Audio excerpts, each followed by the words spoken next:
This year marks the 10th year anniversary since Machu Picchu was created and founded by my sister Melanie. And it also marks the 400th year anniversary of the first historical evidence of pisco production in Peru. The coincidence not only has to be celebrated, but really celebrated in a grand style, I think.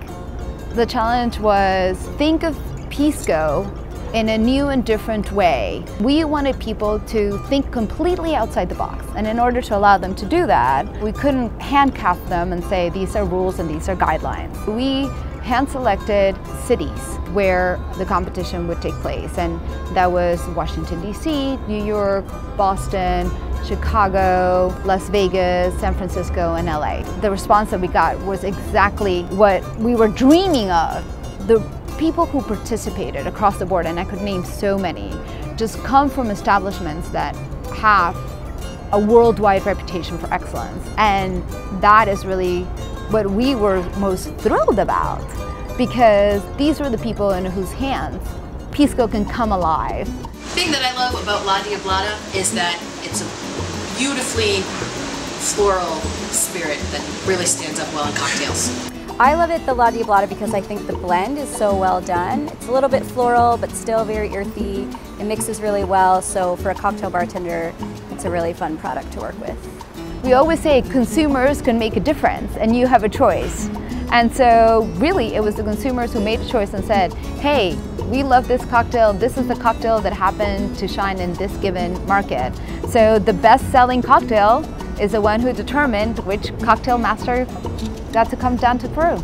The driving force in creating this itinerary for the trip is really to make sure that people get to experience the Peruvian culture and our hospitality.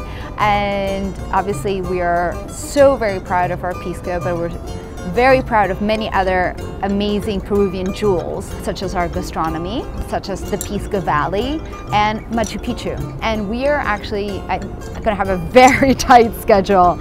In 7 days, everybody's coming down for a full week, and they are going to land in the capital of Peru during the week of Mistura, which happens to be the largest gastronomic festival in all of South America.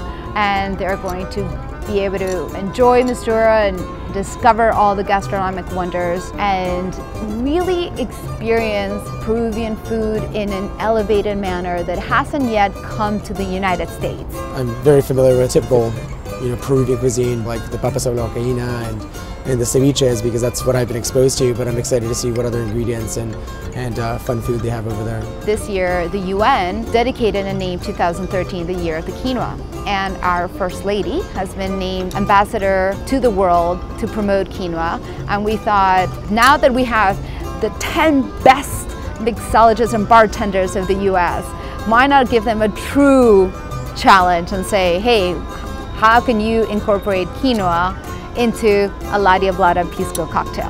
Well, I've only eaten quinoa when I'm being healthy, so it's a very good challenge.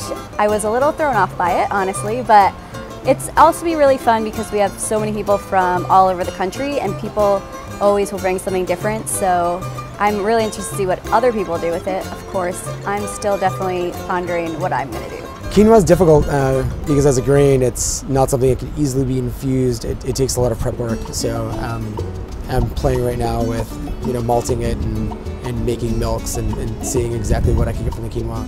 Now, I think for me, I thrive the best when I have restrictions, so I'm really excited to see what comes out of it. It's nice to actually be in a competition where I feel like we've actually stumped these bar chef masters, if you will. We didn't really expect it, but people are really talking about it and people are really researching it, and to ignite that is a great conversation to be having right now. All the participants are going to get to tell the judges an inspiration as to what their cocktail and the name of the cocktail is, and it has to relate to the ancestral beginnings of pisco and quinoa and the interplay between these two things and how ingrained they are and how inherent they are to our traditions and Peruvian cultures. The winning cocktail is going to be named the Pisco Quinoa Cocktail of the year. We just want it to be a living, breathing experience, not just what's in the glass, but hopefully when they get to come back and be behind their bars, they're going to be able to talk, you know, with anybody sitting at the bar about their experience and new things that they've discovered. I'm hoping when I get back from my trip to Peru, I'll have great answers for people that are interested in Pisco and want more in-depth knowledge about it. I'm also really interested in how Peruvians drink Pisco and how they enjoy it, so maybe it will give us more ideas for cocktails we can make at Rain's Law Room. We you know, are open to having inspirations be street vendors, you know, on the corner of street, something like a food or a smell, anything that can, as I said, spark creativity, but they're going to be able to communicate that. So when people drink their cocktail, they will know exactly, you know, what was the little seed that from where it grew. One of the reasons that I'm really excited to go to Peru is to explore the culture and the life that exists in Lima, Peru. I'm very excited. I couldn't be more honored to go to Peru, especially with this select group of people.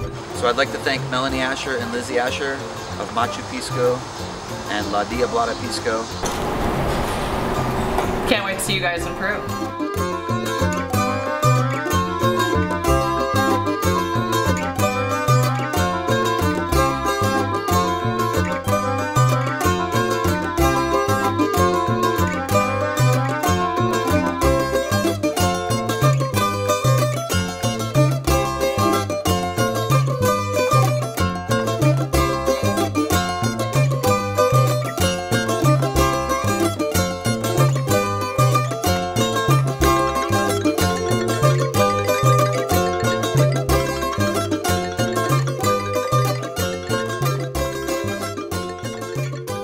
Buena suerte a todos, chicos, y que disfruten mucho.